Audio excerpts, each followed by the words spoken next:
माँ की आत्मा। एक भावुक कहानी। आज कुछ ज्यादा ही देर हो गई। वैसे तो वो महिला हर रोज 8:30 बजे तक आ जाती है। आज 9:30 बजने को आए फिर भी नहीं आई। बिना उसके आए दुकान बंद भी तो नहीं कर सकता। उसे वचन जो दिया है। क्या नाम था उसका? इतने दिनों में उसका नाम भी नहीं पूछा मैंने। ये सब बातें रमेश के दिमाग में चल रही थी। कुछ दिनों पहले ही तो उसने ये डेयरी शुरू की थी। उसकी ये शॉप ज़्यादा बड़ी नहीं थी जिसमें वो दूध और बाकी मिल्क प्रोडक्ट्स रखता था। उद्घाटन के दिन ही पहली ग्राहक बन एक महिला उसके शॉप पर आई थी। उसकी गोद में एक छोटा सा लेकिन बहुत ही प्यारा बच्चा था।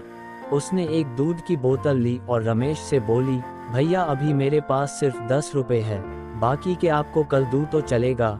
रमेश ने एक बार उसकी तरफ देखा। गरीब थी बेचारी, गले में मंगलसूत्र नहीं, माथे पर सिंदूर नहीं, शायद पति मर गया होगा बेचारी का। रमेश ने अंदाजा लगाया। पुरानी मैली साड़ी को कई जगह रफ्फू किया हुआ था, माथे से पसीने की बूंदें बह रही थी। फिर उसकी नज़र उस मासूम बच्चे पर गई जिसके मेले चेहरे पर एक निष्पाप हंसी थी और अभी अभी आए 2 दांत उस हंसी को 4 चांद लग रहे थे। रमेश ने उस महिला की तरफ देखा और बोला, कोई बात नहीं बहन, आप मुझे बाद में पैसे दे देना। बड़े समाधान के साथ महिला ने रमेश की तरफ देखा और बोली, भैया मैं जरूर आपको कल पैसे दे दूंगी। यही पास में ही उस दूसरी गली में छोटा सा घर है, वही रहती हूँ मैं। रमेश मुस्कुराते हुए बोला, कोई बात नहीं बहन, कल पैसे ना हो तो भी चलेगा, जब आपके पास होंगे तब दे देना। फिर वो महिला वहां से चली गई। अगले दिन वो महिला पैसे लेकर डेयरी पर आई और पैसे रमेश को देने लगी। रमेश ने पैसे लेने से मना किया और बोला, नहीं बहन, मैं ये पैसे नहीं ले सकता क्योंकि कल आपने मेरी बोहनी की थी और कल मुझे 2000 का फायदा हुआ। आप मेरे लिए बहुत लकी साबित हुई, इसलिए ये पैसे मैं नहीं ले सकता। रमेश की कहीं इस बात से उस महिला को बहुत ज़्यादा खुशी हुई क्योंकि इतने सालों बाद किसी ने पहली बार उसको लकी कहा था, वरना पति के मौत के बाद तो उसके ससुराल वालों ने उसे पनौती कहकर घर से ही निकाल दिया था। भैया रात को कितने बजे तक आपकी यह शॉप खुली रखते हैं? महिला ने रमेश से पूछा। 8 बजे बंद कर देता हूँ बहन, रमेश ने कहा। रमेश का जवाब सुनकर महिला का चेहरा उदास हो गया। रमेश को ये समझते देर नहीं लगी, उसने पूछा, कोई समस्या है बहन? अपने बच्चे और अपना पेट पालने के लिए मैं 2 घरों में झाड़ू बर्तन का काम करती हूँ। ये सब काम करके रात को 8:30 बजे घर लौट पाती हूँ। तब तक यहाँ आसपास के सभी दुकान बंद हो जाते हैं और लाचारी से मुझे अपने बच्चे को भूखे पेट ही बहला फुसलाकर सुलाना पड़ता है। वो बोल नहीं सकता ना, उसी का फायदा उठाती हूँ। कहते हुए उस महिला का गला भर आया। महिला की बातें सुन रमेश को बहुत बुरा लगा। फिर वह बोला, आप चिंता मत कीजिए बहन, बिना आपको दूध की बोतल दिए ये शॉप बंद नहीं होगी, लेकिन मेरी एक शर्त है। अपने आंसू पोंछते हुए महिला ने रमेश की ओर देखा और पूछा, क्या शर्त है? रमेश बोला, आप मुझे दूध के पैसे नहीं देंगी। ये सुन उस महिला की आंखें फिर छलक गई, लेकिन इस बार आंसू दुख के नहीं खुशी के थे।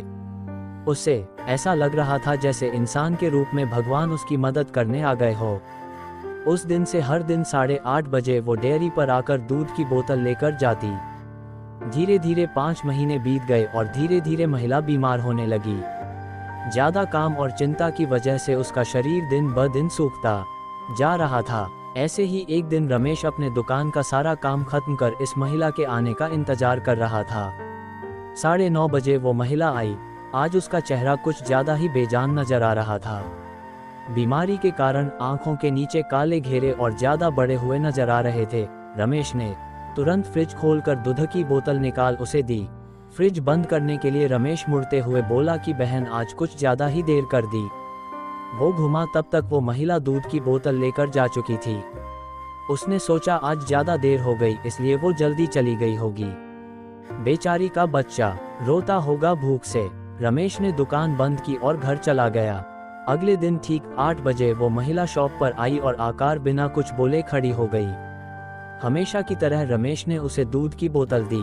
कोई चीज नीचे गिरी तो उसे उठाने के लिए रमेश नीचे झुका। वो चीज उठाई और सामने देखा तो वो महिला वहां नहीं थी। रमेश को आज पता नहीं क्यों उस महिला में काफी बदलाव नजर आया था। उसे वो बड़ी कमजोर सी नजर आई। अगले दिन फिर 8 बजे वो महिला उसके शॉप पर आई। आज रमेश ने उसका चेहरा बड़े गौर से देखा। उसका चेहरा सफेद पड़ चुका था, मानो उसके चेहरे का तेज कब का जा चुका हो।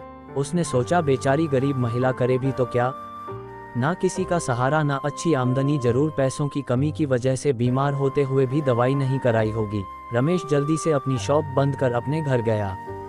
घर जाकर उसने ये सारी बात अपनी पत्नी को बताई। उसकी पत्नी भी उसकी ही तरह भले स्वभाव की थी, उसे भी उस महिला की परिस्थिति पर दुख हुआ। वो रमेश से बोली, ऐसा करते हैं, कल उस महिला के घर चलते हैं और उसे किसी अच्छे डॉक्टर को दिखा आते हैं।